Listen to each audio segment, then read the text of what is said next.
Hello, here's Rickie at the end of week 3. Quick recap, I tried a snaffle on her, a twisted wire snaffle. She was okay in it, but really strong. Then I tried a square mouth Sherry Survey snaffle, and I liked that better, but I had no real shoulder control in it. She followed her nose really well and respected it for like stopping and backing up, but I had no lift. I couldn't lift her shoulders up at all. So, I felt like it was just making her mouth harder again because I was having to use the bit so much. So I went back to the Dave Elliott that I showed you in the previous video.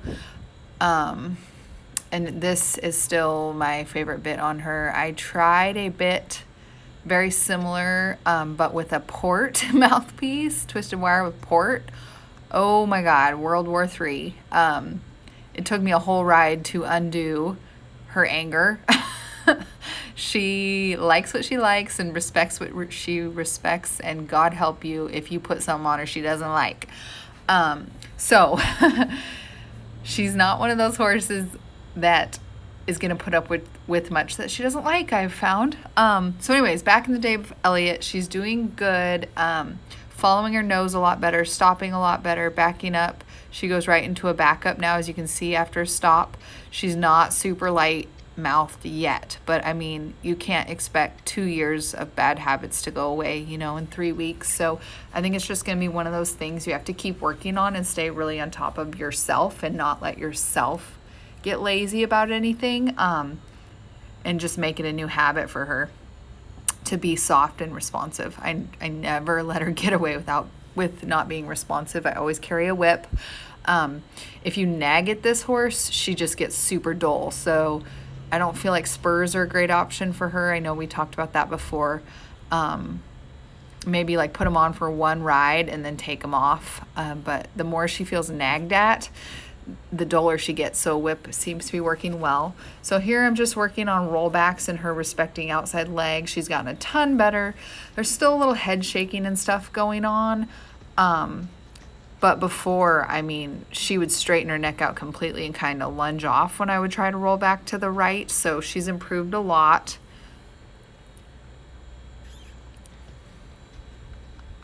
When I do stuff like this, I want her to look where she's going. She doesn't have to keep her chin at my knee, you know what I mean? But she needs to be looking where she's going and then lift that front end up to go there. So that's what I try to achieve with the rollbacks. And I definitely don't want her to jerk her face out of my hands.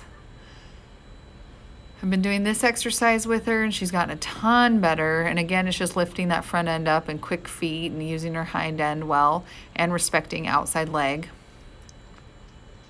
Respect is a big thing with this mare. If she doesn't respect you, you're going to have a nightmare on your hands. So I keep switching. Oh, I hate it when she picks up the wrong lead. She's better than that, so I don't tolerate it at all. FYI. And you'll see I keep putting the whip in my inside hand, the hand she's rolling away from, so that if she doesn't give me effort and roll away pretty quickly and take off at a lope, I smack her. You can't let her get away with any of that. She just uses it against you the next time.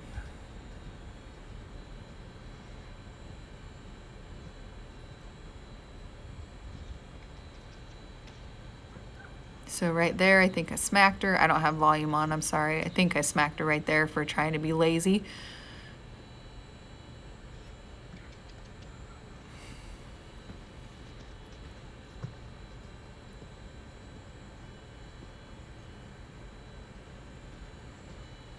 I'm working on her speed control and shoulder control in small circles now. She's really pretty good to the left. Although because I've been working so much on the right, she's gotten a little bit stiff to the left. So just be mindful of that. If she stiffens up on you at all to the left, just get after her a bit. So I'm not focusing too much. You kind of see her stiffening up there. I'm not focusing a ton on her mouth. As long as her body is going where I'm asking and she's giving me effort, I don't want to pick on her at this point. You know what I mean? Like, she's already been picked on quite a bit. But I would expect that to go away and start getting better in the next couple weeks. So hopefully at the end of in the next video you see, that's better. So here's her bad direction, and I say bad just because this is the way she was so stiff at first. This is still the way she has a terrible time giving me her shoulder, her inside shoulder. I have to really work for it. She stiffens up pretty hard, and so I have to really be on top of myself not to pull when I feel her stiffening up, but to bump, bump, bump, you know, because that constant pull is what she wants, because then she can pull hard back. So it's really hard. I might go to spurs for a day just to work on her dropping that inside shoulder so hard, because it's really hard to get it back up. She does not want to give it. Turnbacks on the fence are pretty darn good. I feel like someone's done this with her before because she knows like exactly what these are. So, and again, I'm just working on respect and responsiveness, and she does them pretty well, and she switches leads well. Like I said, she's like physically mature. She knows exactly where her feet are, and she knows how to use her body. It's the mental, and then it's her mouth that's so hard. But I'm thinking that her mouth got hard from spending too much time and too nice of a bit. Because like I said, if she's kind of one that if you pick on it, she gets dull to it. So you're better off just, you know, a quick little smack or a quick jerk in the face and then a release right away. She seems to respect and respond better than prod, prod, prod, poke, poke, poke, pull, pull, pull, you know. So still working on side passing. To the right is pretty good because that's, you know, the left side of her face is pretty soft. So she's pretty good to the right.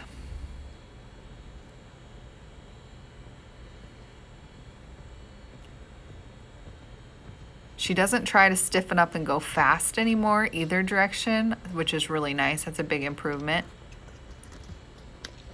And again, I always have that whip, and if she dies halfway through a task, I just use the whip. I don't mess around with her. She appreciates consistency, so you can't, you know, get after her for being lazy one time and then not get after her the next time. So now this is the right side of her face. Moving to the left, you can see a lot of head shaking. But like I said, she doesn't try to just grab the bit and go fast anymore. She knows she can't get away with that. But she tries to give me her face and then take it away instantly, give it and then take it away. So we're still working on side passing to the left, which, like, if the left barrel was your first barrel, which I would recommend because that's the way she's so bad at, I want you to be able to, you know, get her shoulder a little bit and keep her nose for that first barrel. So I'm going to keep working on that.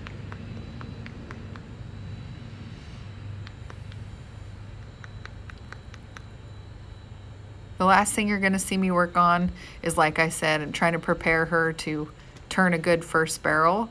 So I want her to give me her nose, keep her shoulder up, whether I'm in a circle or asking her to go in a straight line. She's got it pretty good in a circle now, but you'll see as I try to go in a straight line from that circle, I guess I don't do that yet, sorry. Working on figure eights, being soft both directions and small tight circles here. Again, wrong lead, drives me nuts. She doesn't need to do that. That's a laziness thing. She's trying to get out of the work.